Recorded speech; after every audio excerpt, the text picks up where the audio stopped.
الحمد لله كفى والصلاة والسلام على من اصطفى أما بعد أعوذ بالله من الشيطان الرجيم بسم الله الرحمن الرحيم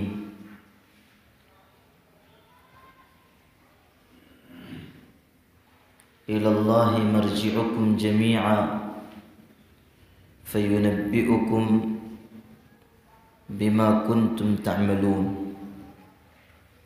صدق اللہ العظیم۔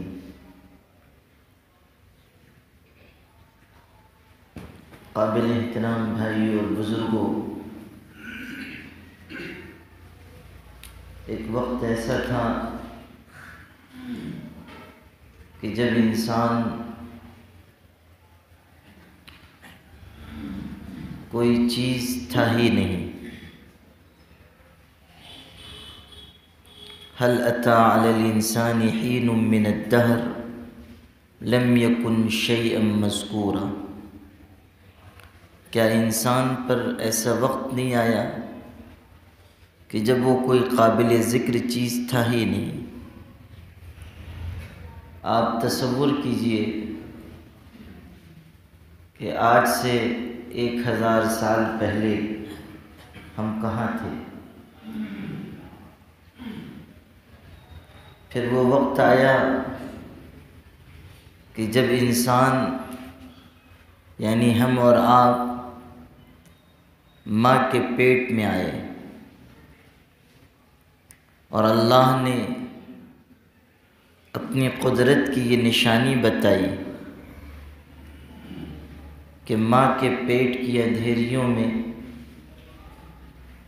ایک جیتے جاگتے وجود کی پرورش کی۔ فی ظلمات ثلاث، 3 اندھیریوں میں انسان کو رکھا۔ حملتہ امہ وہنا علی وہن، ماں نے اپنے پیٹ میں بچے کو مصیبت، مشقت اور تکلیف اٹھا کر رکھا۔ حملتہ امہ کرہا ووضعتہ کرہا، کہ ماں نے اپنے پیٹ میں انسان کو رکھا، بچے کو رکھا تکلیف جھیل کر، اور جب اس کو جنم دیا تب بھی تکلیف اٹھا کر۔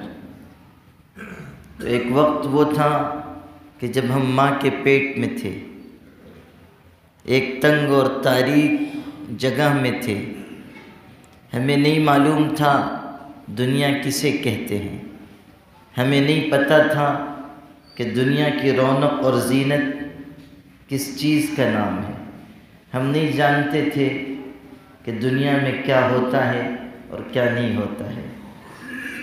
پھر اللہ نے ماں کے پیٹ سے ہمیں دنیا میں ظاہر فرمایا،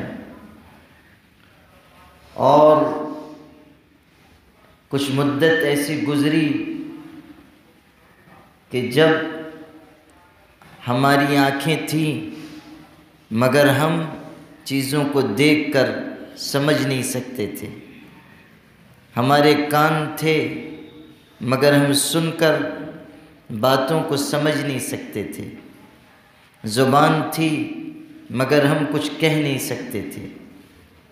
پھر وہ وقت آیا کہ جب اللہ نے سوچنے سمجھنے کی صلاحیت عطا کی اور ایک جیتا جاگتا انسان ہم کو بنا دیا۔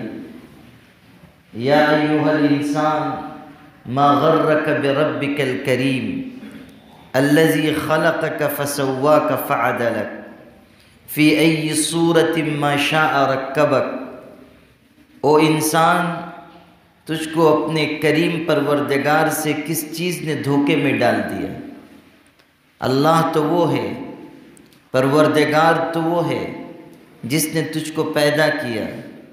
الذی خلقک فسواک فعدلک، پھر تجھ کو بالکل ٹھیک ٹھاک بنا دیا، پھر جس شکل اور صورت میں اللہ نے چاہا تجھ کو ڈھال دیا۔ بہترین سانچے میں اللہ نے ڈھال کر انسان کو پیدا کیا۔ لقد خلقنا الانسان فی احسن تقویم، بہترین سانچے میں ڈھال کر انسان کو پیدا کیا گیا ہے۔ دیکھنے کے لیے آنکھیں دی گئیں، بولنے کے لیے زبان دی گئی، سننے کے لیے کان دیے گئے، سوچنے سمجھنے کے لیے عقل و شعور کی صلاحیت دی گئی۔ الم نجعل له عینین ولسانا وشفتین وہدیناہ النجدین، کیا انسان کو ہم نے دو آنکھیں نہیں دی؟ کیا ہم نے ایک زبان اور دو ہونٹ نہیں دیے؟ کیا ہم نے انسان کو دونوں راستے بتا نہیں دیے؟ انسان کو اللہ نے بھلائی کا راستہ بھی دکھا دیا، برائی کا راستہ بھی دکھا دیا۔ اللہ نے انسان کو جنت کا راستہ بھی دکھا دیا، جہنم کا راستہ بھی بتا دیا اور واضح کر دیا۔ بھلائی، سچائی، حیاداری، پاکیزگی کے راستے پر چلو گے تو انجام جنت ہوگا، اور اگر برائی، بے حیائی اور بے شرمی، بدکاری اور غلط کاری کے راستے پر چلو گے تو انجام برا ہوگا۔ فَأَمَّا مَنْ طَغَى وَآثَرَ الْحَيَاةَ الدُّنْيَا فَإِنَّ الْجَحِيمَ هِيَ الْمَأْوَى، جو انسان سرکشی کرتا ہے، دنیا کی زندگی کو آخرت کی زندگی پر ترجیح دیتا ہے، جہنم اس کا ٹھکانہ ہے۔ وَأَمَّا مَنْ خَافَ مَقَامَ رَبِّهِ وَنَهَى النَّفْسَ عَنِ الْهَوَى فَإِنَّ الْجَنَّةَ هِيَ الْمَأْوَى، اور وہ انسان جو اپنے پروردگار کے سامنے کھڑے ہونے سے ڈرتا ہے، جو حساب کتاب کا خوف رکھتا ہے، جس کے دل میں ہمیشہ یہ خیال ہوتا ہے کہ مجھے ایک دن مر جانا ہے، اللہ کے دربار میں پیشی ہوگی، اللہ کے یہاں حساب لیا جائے گا، اعمال کے دفتر کھول دیے جائیں گے، ہر چھوٹی بڑی چیز لا کر حاضر کر دی جائے گی، چھوٹے سے چھوٹا عمل بھی انسان نے اگر کیا ہے وہ قیامت کے دن پیش کر دیا جائے گا۔ جو انسان یہ احساس کرے گا کہ میں اللہ کے دربار میں جب جاؤں گا تو اللہ مجھ سے میری زندگی کے بارے میں پوچھے گا، ایک ایک عمل کے بارے میں سوال کیا جائے گا۔ وَأَمَّا مَنْ خَافَ مَقَامَ رَبِّهِ، جو اپنے پروردگار کے سامنے کھڑے ہونے سے ڈرے گا اور اپنے آپ کو نفس کی خواہشات سے بچائے گا، غلط راستوں سے بچائے گا، فَإِنَّ الْجَنَّةَ هِيَ الْمَأْوَى، تو جنت اس کا ٹھکانہ ہے۔ دونوں راستے واضح کر دیے گئے اور بتا دیا گیا کہ اس راستے کا انجام کیا ہوگا اور اس راستے کا انجام کیا ہوگا۔ ایک رحمان کا راستہ ہے اور ایک شیطان کا راستہ ہے۔ رحمان کا راستہ جنت تک لے جائے گا اور شیطان کا راستہ جہنم تک لے جائے گا۔ سورہ یاسین شریف میں ہے، قیامت کے دن اعلان ہوگا، وَامْتَازُوا الْيَوْمَ أَيُّهَا الْمُجْرِمُونَ أَلَمْ أَعْهَدْ إِلَيْكُمْ يَا بَنِي آدَمَ أَنْ لَا تَعْبُدُوا الشَّيْطَانَ إِنَّهُ لَكُمْ عَدُوٌّ مُّبِينٌ وَأَنِ اعْبُدُونِي هَذَا صِرَاطٌ مُّسْتَقِيمٌ۔ ارشاد ہوگا قیامت کے دن کہ او مجرموں، ہمارے نیک بندوں کی جماعت سے الگ ہو جاؤ، تمہارا یہ مقام نہیں ہے کہ تم نیک انسانوں کے ساتھ کھڑے رہو، تمہاری یہ ہمت کیسے ہوئی کہ تم ہمارے پاکیزہ اور نیک اور صالح بندوں کے ساتھ کھڑے رہو، الگ ہو جاؤ۔ اور کیا میں نے تم سے یہ عہد نہیں لیا تھا کہ شیطان کی پرستش مت کرنا، شیطان کے راستے پر مت چلنا، وہ تمہارا کھلا ہوا دشمن ہے۔ وَأَنِ اعْبُدُونِي هَذَا صِرَاطٌ مُّسْتَقِيمٌ، اور میری عبادت کرنا کہ یہی سیدھا راستہ ہے۔ لیکن شیطان نے تم میں سے زیادہ تر لوگوں کو گمراہ کر دیا اور راستے سے بھٹکا دیا، اور آج تمہارا یہ انجام ہے کہ تمہیں دوزخ میں ڈالا جائے گا۔ هَذِهِ جَهَنَّمُ الَّتِي كُنْتُمْ بِهَا تُكَذِّبُونَ، یہ جہنم ہے جس کا تم انکار کر رہے تھے، اب جاؤ اس میں۔ جہنم کی آگ میں ڈالے جائیں گے انسان، اور برے راستے پر چلنے کا برا نتیجہ سامنے آئے گا۔ تو اللہ پاک نے انسان کو ایک خوبصورت سانچے میں ڈھال کر پیدا فرمایا، ایک وقت تھا انسان کوئی قابل ذکر چیز نہیں تھا، پھر ماں کے پیٹ میں انسان کو رکھا گیا، پھر دنیا میں ظاہر کیا گیا۔ بات یہی مکمل نہیں ہوئی، اللہ تعالیٰ اس دنیا کے بعد بھی دوسری ایک دنیا قائم کرے گا۔ عالم آخرت ہمارا بنیادی عقیدہ ہے۔ 3 بنیادی عقیدے ہمارے ہیں۔ ایک توحید یعنی اللہ اپنی ذات و صفات میں یکتا اور تنہا ہے، سب کچھ کرنے والی ذات اللہ کی ہے، اللہ کے مقابلے میں کوئی طاقت اور قوت رکھنے والا نہیں ہے، روزی پہنچانے والا، انسانوں کو زندگی دینے والا، انسانوں کو موت دینے والا، مخلوقات کی ضرورتیں پوری کرنے والا، پورے نظام کائنات کو چلانے والا تنہا اللہ ہے۔ تمام لوگ اس کے محتاج ہیں اور اللہ کسی کا محتاج نہیں ہے۔ نبی کریم صلی اللہ علیہ وسلم کی خدمت میں مشرکین آئے تھے اور انہوں نے آ کر کہا صف لنا الہک یا محمد، اے محمد صلی اللہ علیہ وسلم ذرا بتاؤ کہ تمہارا معبود کیسا ہے، تمہارا خدا کیسا ہے؟ تو حضور صلی اللہ علیہ وسلم اس سوال کے جواب میں خاموش رہے، اور اتنے میں اللہ تعالیٰ کی طرف سے حضرت جبریل وحی لے کر آئے اور کہا گیا، جبریل کے ذریعے وحی اتاری گئی، کہا گیا قل هو اللہ احد اللہ الصمد لم یلد ولم یولد ولم یکن له کفوا احد۔ اے پیغمبر آپ کہہ دیجئے کہ وہ اللہ اکیلا ہے، وہ اللہ بے نیاز ہے، کسی کا محتاج نہیں، اور تمام کائنات اس کی محتاج ہے، پیر ہو فقیر ہو، نبی ہو امیر ہو وزیر ہو بادشاہ ہو، سب اسی کے دیے ہوئے بھیک کے ٹکڑوں پر پلتے ہیں اور سب اسی کے خزانے سے نعمتیں پاتے ہیں۔ کوئی نہیں ہے جو اللہ تعالیٰ سے بے نیازی ظاہر کر سکے۔ بڑے سے بڑا انسان ہو وہ اللہ ہی کے آگے ہاتھ پھیلائے گا اور اللہ ہی سے اپنی ضرورت کا سوال کرے گا۔ قرآن پاک میں فرمایا کہ دنیا کے انسان جن جھوٹے خداؤں کو مانتے ہیں، پتھر کو اور بتوں کو اور درختوں کو اور جانوروں کو، جن جن چیزوں کو دنیا کے لوگ اپنا جھوٹا خدا بنائے ہوئے ہیں، ان میں کوئی طاقت نہیں، کوئی قوت نہیں، کوئی اختیار نہیں، کوئی صلاحیت نہیں، ان کے اندر کوئی کمال نہیں، ان کے اندر کوئی خوبی نہیں۔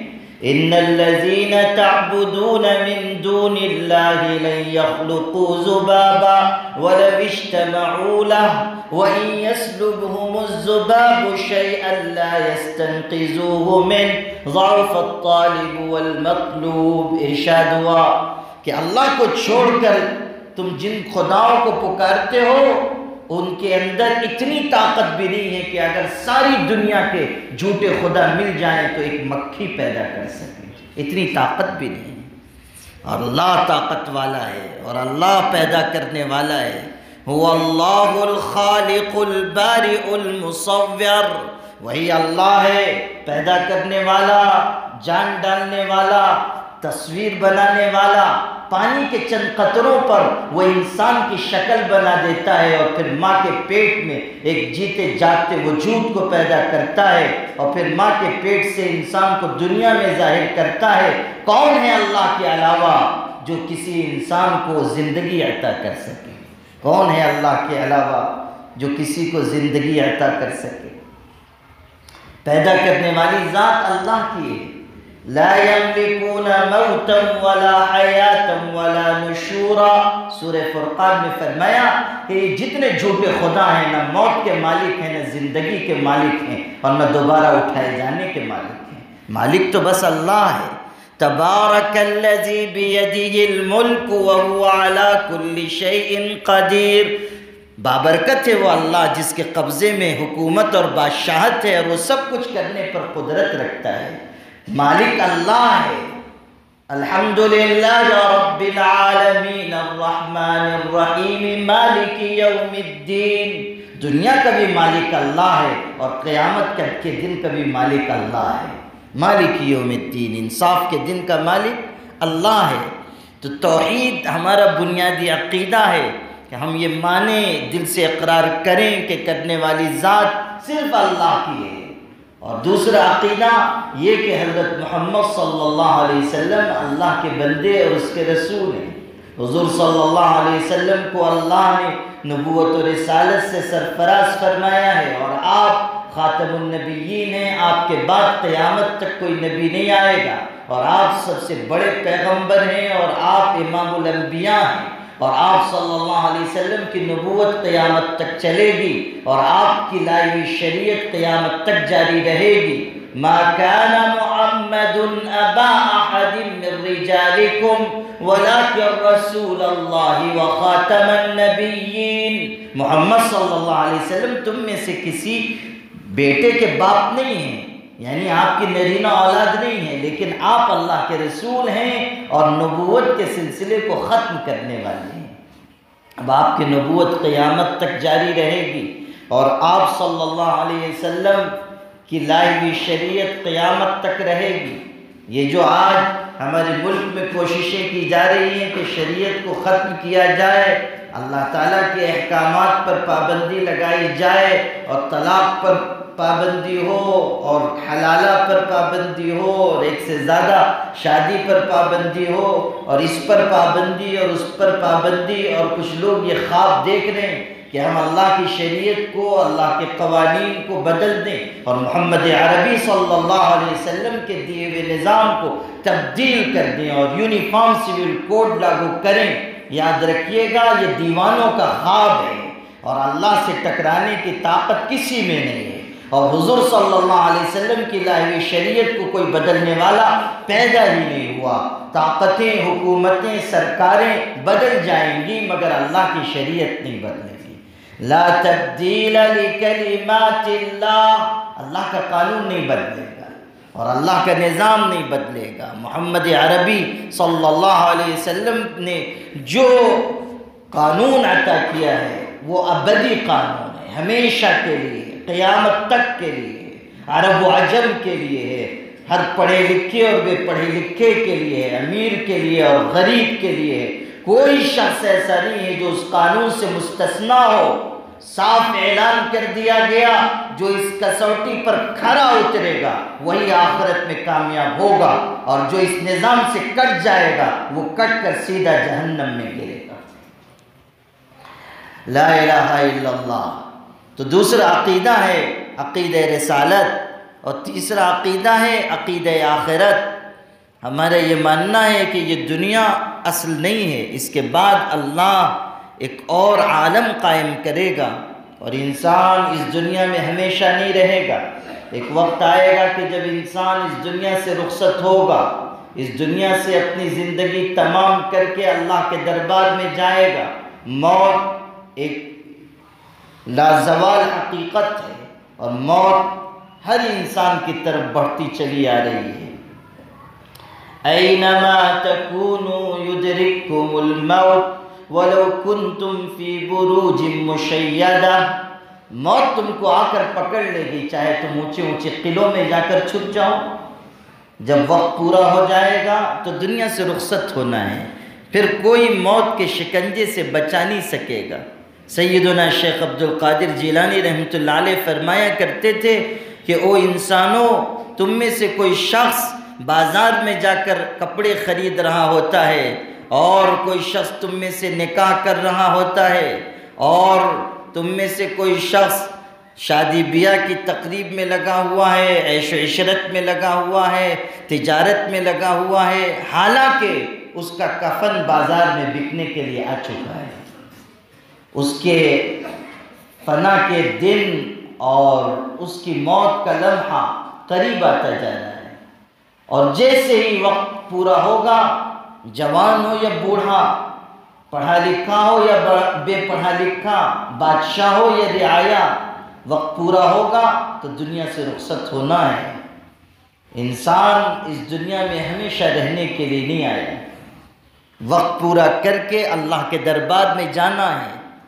اور موت ایک ایسی سچائی ہے جس کا انکار نہیں کیا جا سکتا۔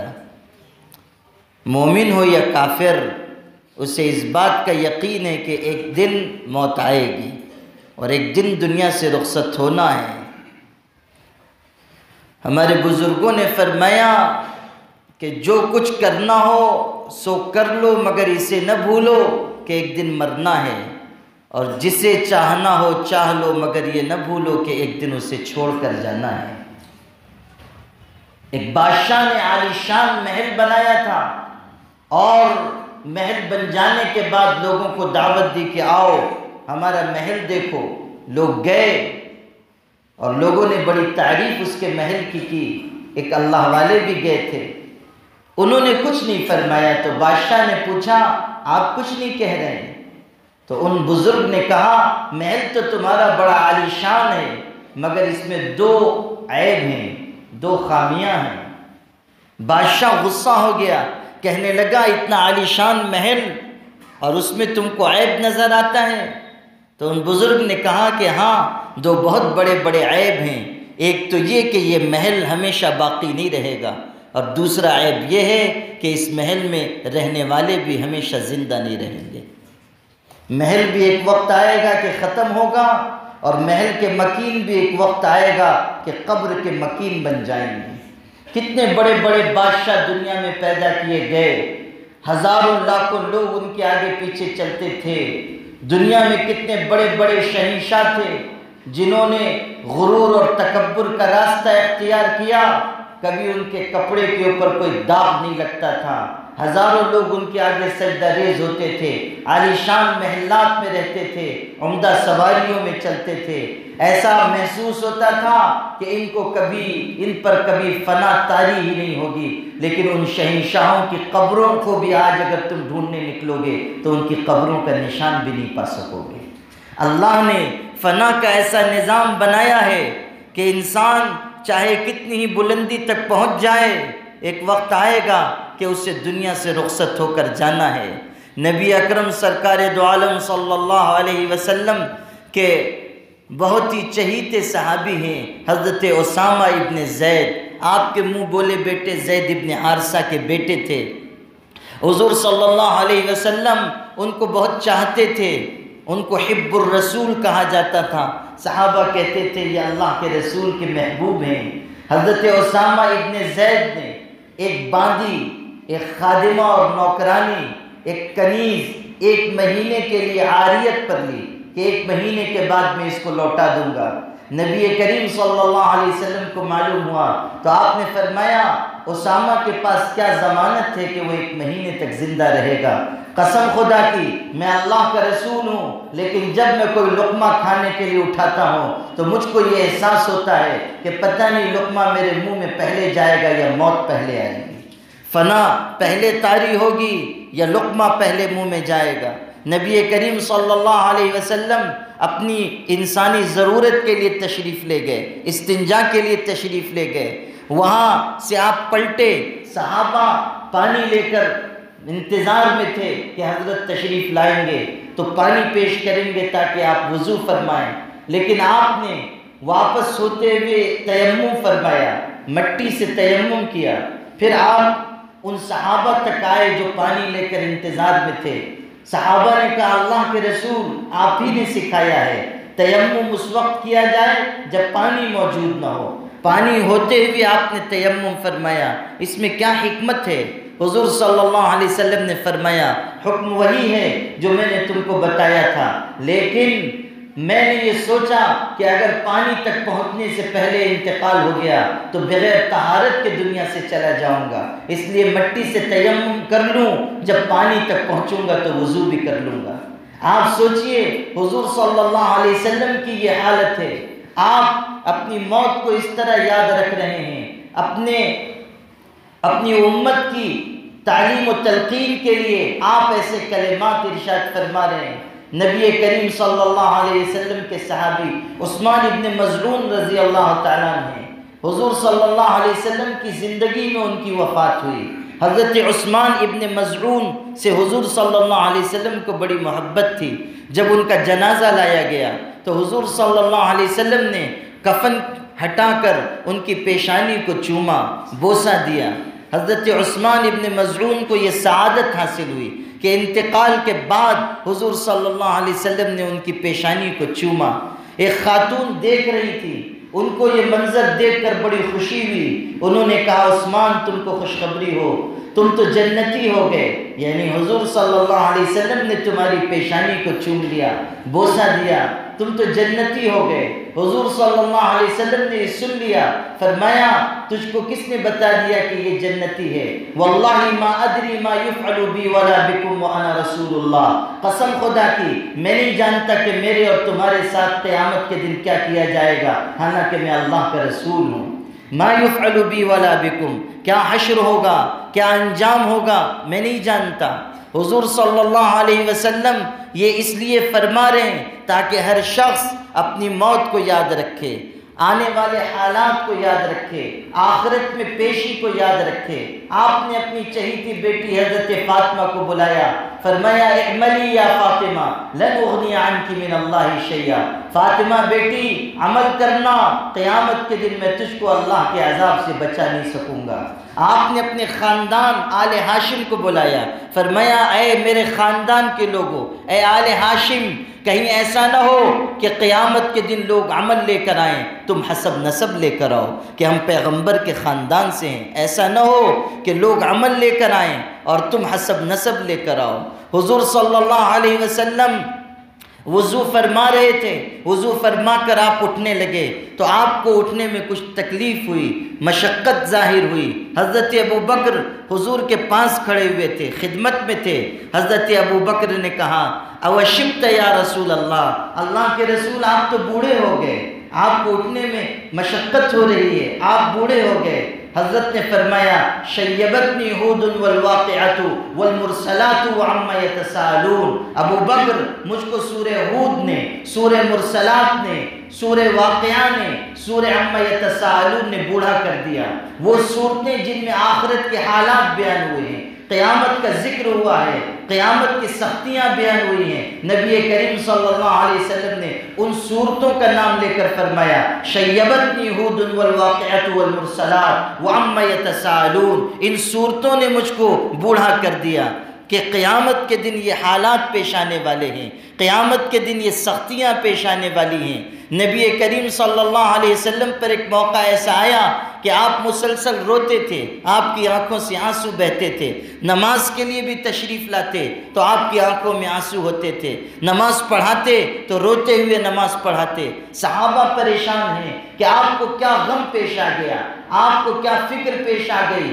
لوگوں نے ہمت کر کے پوچھا تو حضور صلی اللہ علیہ وسلم نے ارشاد فرمایا جبریل میرے پاس آئے تھے، انہوں نے مجھ سے آ کر کہا اللہ کے رسول قیامت کے دن آپ کی امت کے کچھ لوگوں کو جہنم کی طرف لے جایا جائے گا. ان میں جوان بھی ہوں گے، بوڑھے بھی ہوں گے، عورتیں بھی ہوں گی. جب ان کو جہنم کی طرف فرشتے مارتے ہوئے لے کر جائیں گے تو بوڑھے کہیں گے ہمارے بڑھاپے پر تو رحم کھا لو، ہم پر ترس کھا لو.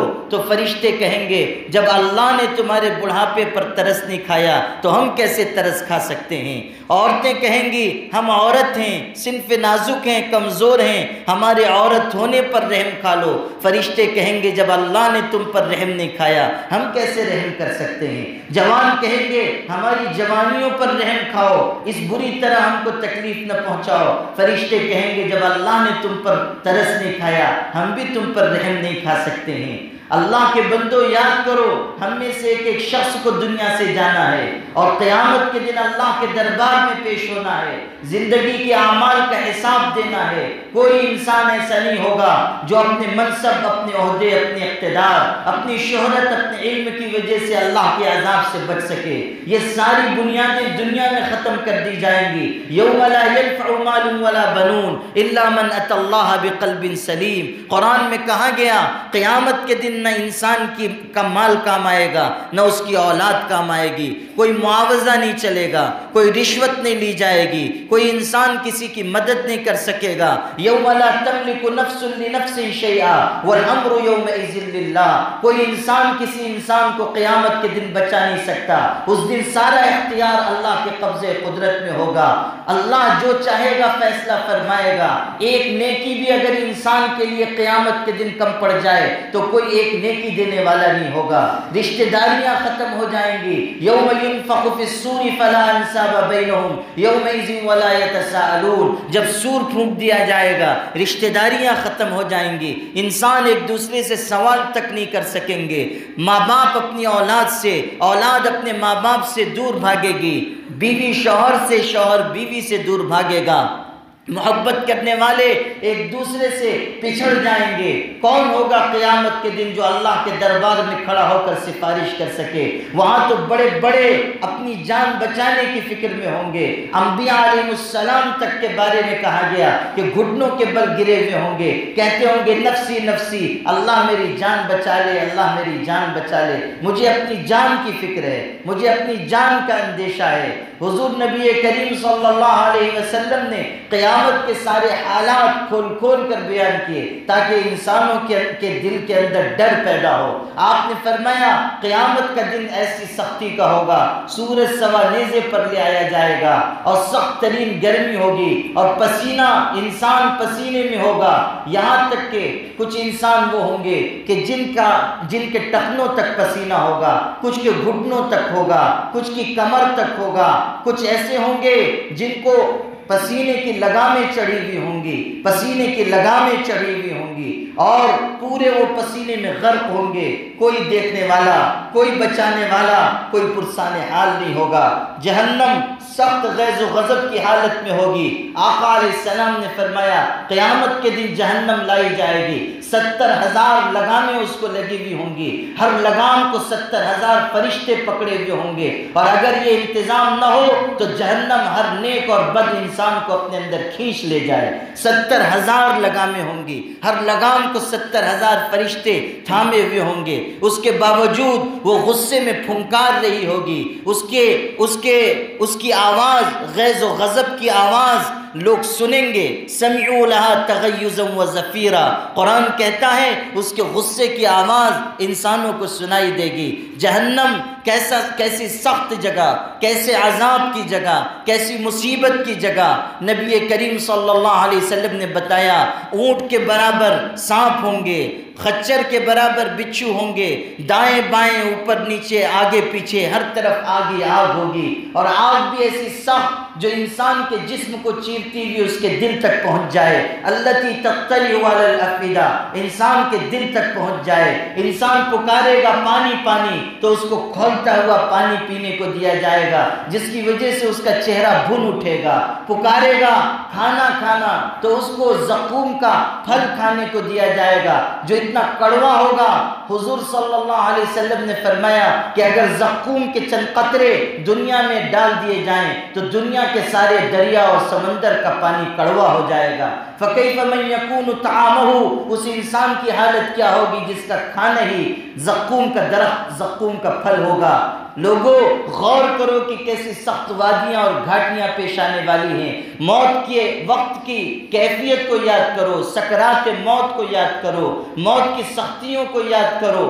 ایک صحابی کے بارے میں منقول ہے کہ وہ سکرات موت کی کیفیت کے بارے میں کہتے تھے کہ لوگ اس کیفیت کو بیان کیوں نہیں کرتے۔ جب ان کا وقت آیا تو لوگوں نے ان سے پوچھا آپ ہی بتا دیجئے، تو کہنے لگے مجھ کو ایسا محسوس ہو رہا ہے کہ میرے جسم کی ہر رگ کے ساتھ کانٹے دار جھاڑی باندھی گئی ہے جس کو آہستہ آہستہ کھینچ کر نکالا جا رہا ہے۔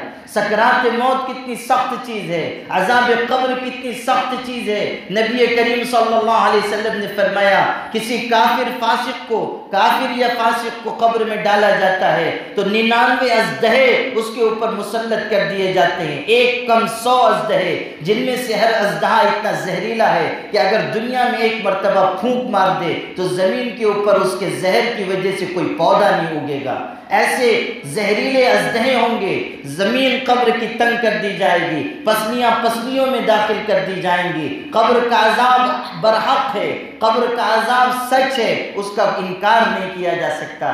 جہنم کی آگ سچائی ہے، انکار نہیں کیا جا سکتا۔ ان وادیوں اور گھاٹیوں سے ہم کو گزرنا ہے۔ میرے بھائیوں سوچو کہ ہم نے اس دن کے لیے کیا تیاری کی ہے، ہم نے ان گھاٹیوں اور وادیوں کے لیے کیا سامان تیار کیا ہے۔ یا ایھا الذین آمنوا اتقوا اللہ ولتنظر نفس ما قدمت لغد واتقوا اللہ۔ اے ایمان والو ڈرو اللہ سے، اور تم میں سے ہر انسان غور کرے کہ اس نے کل قیامت کے دن کے لیے کیا تیاری کر رکھی ہے۔ اللہ پاک ہم سب کو صحیح سمجھ عطا فرمائے اور نیک عمل کی توفیق عطا فرمائے۔ وآخر دعوانا الحمد للہ رب العالمین۔